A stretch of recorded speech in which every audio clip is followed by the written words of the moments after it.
Hello, my Scrappy friends. It is Jess here from the Scrappy Sisters, and thank you for joining me for a Confessions of a Paper Addict design team layout. Now, this layout I'm showing you here, I created back in January of 2021, and I had kept this inside piece of that cut file all this time. Now, this is the cut file that's called Star O Star on the Etsy website, which of course is linked in the description box down below. Because I knew this was definitely one of those cut files that worked as a 2-for-1 type cut file. How there was no waste. You could use the inside, you could use the outside, and it all just worked. So that first layout with the red and blue, that was using, I guess, what would technically have been the waste of the cut file, the outside pieces. But I wanted those for that particular layout. And now for this one, I've kept the beautiful inside piece, that gorgeous star, and that is the piece that I'm going to use today. Now that piece itself doesn't really require too much backing. You can kind of just use it as a single piece. So you can cut it on white as I have done, or you could cut it on colored card or pattern paper. It's kind of up to you how you want it to go. You could also use it in two ways, like I have done today, and cut it on that single-sided colored pattern paper. So you might be able to use the pattern side for one layout and the white side for the other layout. What I am doing here is I am using a ton of water to put some watercolor paints in the background of my paper, so that when I put my white star on top, it's not so stark and it's got something in the color palette that I am working with. I have, of course, used a huge amount of water, which definitely made my paper warp. So I then just run my paper underneath the iron to flatten it out a little bit. Now it is still a little bit misshapen and a teeny bit warped, but it is basically back to normal now. So you can see that I did cut my cut file out using a single-sided pattern paper, but I ended up with this layout still just going for that white side. That was the side that's going to work with my color palette and is going to work with the collection and the photos that I am working with today. So because I still have a little teeny warp happening in my page, I decided that I would back or mat this entire page onto a piece of white cardstock. So I'm just trimming off a little bit more.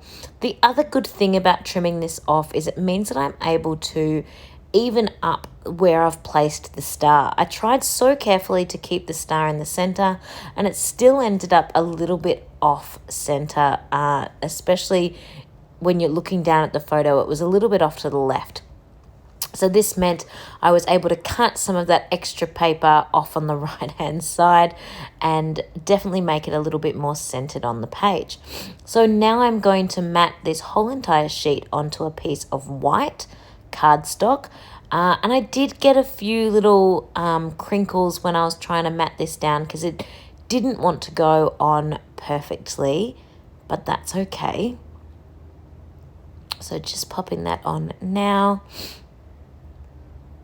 This is double-sided pattern paper that's from a Jen Hatfield collection. Adventure Awaits, I think it's called, is the double-sided patterned paper. Then I'm using a whole bunch of ephemera and stickers from Cocoa Vanilla Studios, and then a few other pieces of ephemera as well from Rosie Studio. So I've got a bit of an eclectic mix happening today. But mostly my wedding album is the same collection by Cocoa Vanilla Studios. So as you can see, I've got 3 photos that I'm going to use, and they are of the section of the wedding when Matt is taking off my garter. And there's a particular photo in this where I am just cackling with laughter because it's hilarious. So that is the picture that I have put the frame around because I just think it's funny. And the frame says live in the moment. Then I am not going to embellish this one too much. I'm going to keep it simple. So I'm just popping a little sort of base card here down at the bottom, something to sort of mount my cluster onto.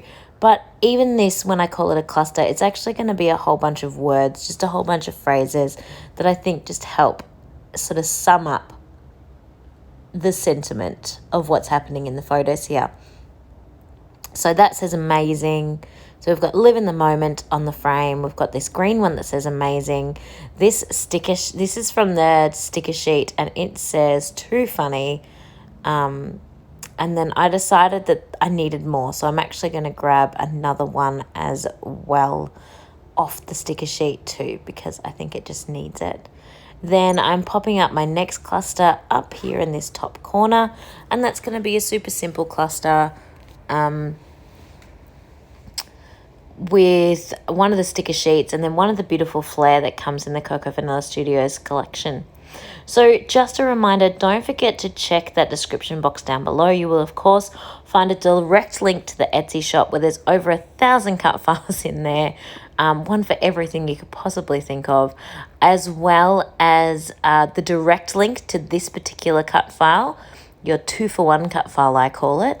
Then there is also a link to the Facebook group. I definitely recommend checking out the Facebook group as well. That is where you will find any of the free cut files that come around. There is one once a month, as well as special occasions. You get the extra heads up if there's going to be any sales, and there's challenges every month, and then of course all the amazing people sharing their layouts and things for you to help inspire you with what you are creating. So it's definitely an awesome place to be. So I highly recommend checking that out. Now, every single layout in my wedding album has got a mixed font title where I've used a word from the Cocoa Vanilla Studios phrases pack, and I've also used these little tiny thickers that are from Pink Fresh Studio, and I think it's really cute. So I have decided that this particular layout needed a little bit more color to it as well, just to match in with those thickers. So I'm just pulling out these Pink Fresh enamel dots, and I'm just going to pop a couple of those on as well, just in those corresponding colors, the same as what I have used in the thickers, just to help make sure those thickers look like they were there on purpose, that they matched and were meant to be there. Then I'm going to pop on some Heidi Swap Color Shine and call this one complete. Now this is the gold Jen Hatfield's Color Shine actually. It is very, very similar to Heidi Swap, but this is definitely the Jen Hatfield. I'm just giving that a little shake. I'm trying not to get it too bubbly, so I'm sort of running it between my fingers, rolling it between my fingers. And then this one is the Heidi Swap Color Shine in black. So just black and gold little splatters. I think I accidentally picked up the navy. They look very, very similar from the bottle, and I have to read the label because they come out completely different colors if I'm not careful.